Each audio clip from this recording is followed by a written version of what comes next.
Look, I heard you. You in particular, I heard you.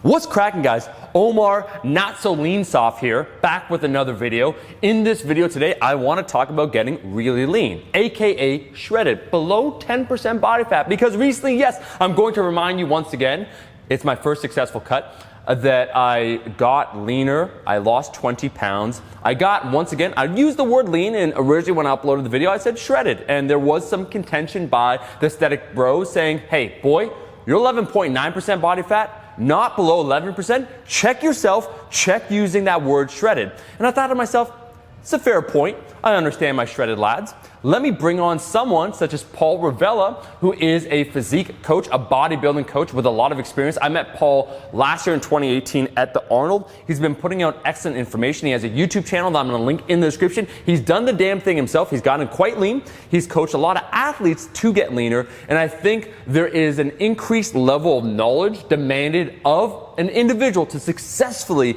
get that lean. So we're talking now going from lean to shredded. What is that process? And for a lot of us, let's say the individuals that tend to train more like a strength athlete, I like to lift heavy, but at some point in our life, yeah, we want to get pretty damn lean. It's interesting and we want to learn more about this. So I'm bringing Paul on to talk in depth about this process that many of us are unaware. Keep in mind, we're not talking about YouTube 10%. There's a lot of individuals that they'll use either the body fat measurement tools such as the DEXA scan, which is less accurate than people realize. They're like, I'm 6%. This is how to actually get shredded, coming from someone who has gotten shredded, who has gotten a lot of people shredded, that takes an evidence-based approach. So if you enjoy this video, make sure to like the video. Make sure to also check out Paul's channel. Link to that in the description. And let's talk about how to really get shredded. Hey guys, this is Paul Revelia from ProPhysique.com, and first of all, I want to say thank you to my man Omar for this opportunity,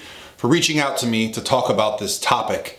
So what we're going to talk about today are the nitty-gritty details on what it takes to get shredded. And I'm not talking about beach lean. I'm not talking about looking pretty good. I'm talking where we go beyond that place that most people are ever willing to go and get completely shredded, where you can see things like striations in your glutes, okay? Now, what does it take? And what I want to talk about are a few things. First, I want to talk a little bit about the physiology, the changes that happen when we go from being kind of lean to shredded. I want to talk about the psychology that happens when we go through that process. And then I'm going to give you my 3 must-haves on how we can make this happen. What is required to get from lean to shredded? And hopefully I'll be throwing some pictures up in here. Now, for those that don't know who I am a coach. My background as an athlete, for over 10 years now, I've been competing, earning a pro natural bodybuilding card in 2009. But I also coach many people who compete at the highest levels. So what I want to talk about are what it takes for me to get myself as well as my athletes into this elite level of conditioning. So let's first talk about what happens when we kind of push our bodies past its natural set point. When we start to get our body fat very low, I like to refer to a case study that Chris Foz did a few years ago. Now, Chris was a pro natural bodybuilder, and they documented his contest prep. The changes that happened in this study are very typical of what happens, and they're a great example, but there's a lot of lessons that can be learned here. So let's talk about a few things. First, we're all very familiar with the changes in hormones. Well, what happens when our body fat gets well below our natural set point is our body adapts. This is a very normal and natural thing. It's going to adapt to the process. It will also adapt back once we're done being shredded. But those adaptations can be difficult to deal with unless you kind of know they're coming and you've experienced them.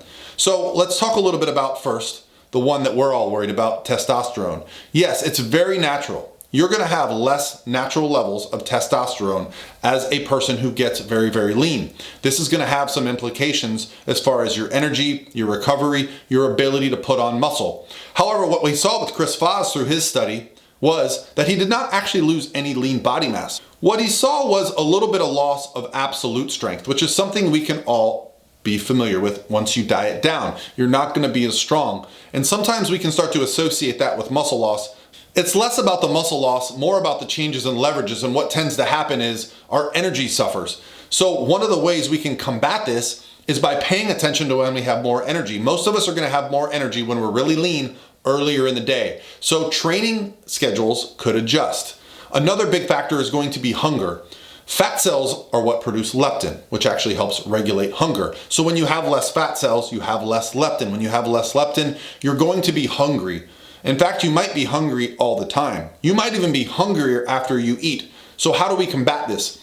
Well, this is where we get into a place where flexible dieting and what we eat can really have a positive impact on how we are handling the process. Choosing foods that are perhaps higher in fiber, keeping our protein content higher, choosing foods that have more volume are going to allow us to have better satiety. Also, a recent study that came out in Mass this month that talked about how our brain changes during contest prep and when we're really lean. Well, our food focus can actually be adjusted. That's right, you can actually reduce your cravings for food simply by not having them.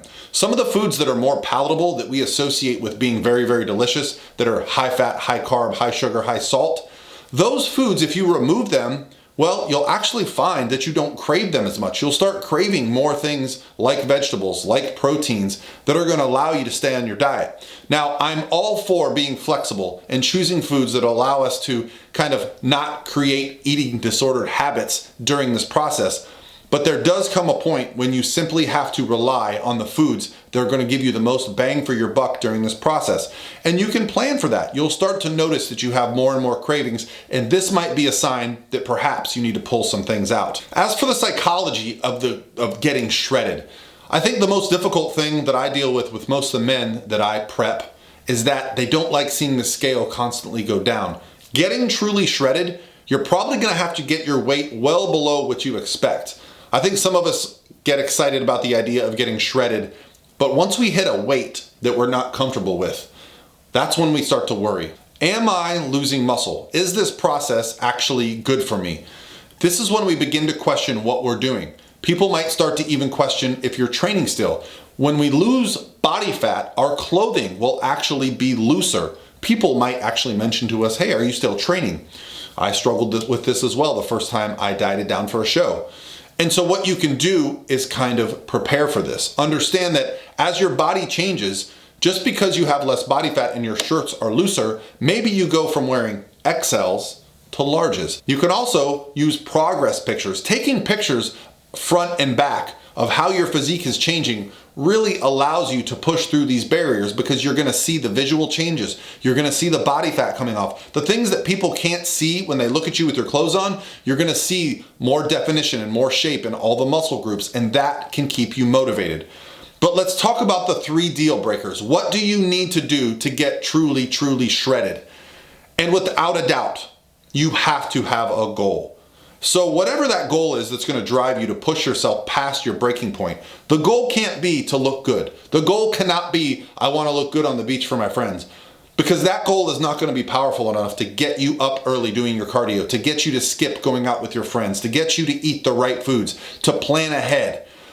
The way that you're going to be successful is picking a goal. Now that's why competitors tend to get this lean, because they have a date. They have a time on their calendar when they know this is when I'm going to be on stage and I have to be at my best. Another great one would be a photo shoot, perhaps a fitness shoot with someone who is going to take phenomenal physique pictures of you, something that you can have for the rest of your life. These are very powerful motivators. So I find that the most successful people at getting shredded have a very powerful goal, a goal that will override the other decisions in their life. The second thing I want to talk about is a timeline. Most people are willing to commit to a program for 30 days, 60 days, 90 days, whatever it might be.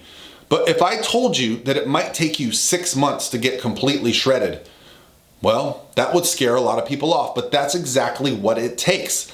Especially if we take a very, very evidence-based approach where we're using things like diet breaks, refeed strategies, and allowing the body to adapt, versus an approach where we just use a very low calorie, very high cardio, do everything we can to lose the max amount of weight every week, crash diet. That approach, while it may work once, it is a very bad approach. It is not going to allow us to sustain a very lean physique. Taking your time, giving yourself enough time to lose the body fat that you're not in a rush.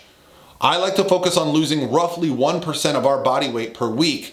As we get leaner, that might only be 0.5%. The leaner you get, the less body fat you have to lose, but the more significant the visual changes are. Even losing 0.5 pound a week might be plenty when we're getting very lean, but you have to allow that process to take place. Perhaps the most important aspect of getting this lean and getting shredded is that you have to plan ahead. Not only do you have to plan ahead for your schedule and your life to be in a position to do this, you also have to plan your day, your week, and your month ahead. This is actually one of the great things about competing in bodybuilding and getting shredded that I've found. It really taught me about time management because no one is going to do the work for you. No one is responsible for this process but you. It does not take an incredibly talented individual to get shredded.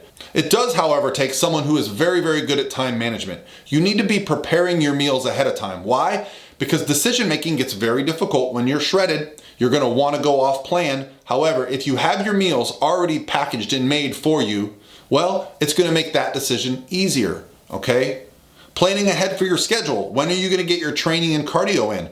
The stress of being lean can make it difficult if you're trying to always play catch up. You need to plan ahead your day, plan ahead what you have going on for work, life. If you have a family, all of these things are great. You can definitely fit them into the process. You just have to be a forward thinker. You have to plan ahead and look at the opportunity in your schedule to meal prep, to get your training, to get your cardio, to make sure you're getting enough sleep, and also being a productive human being.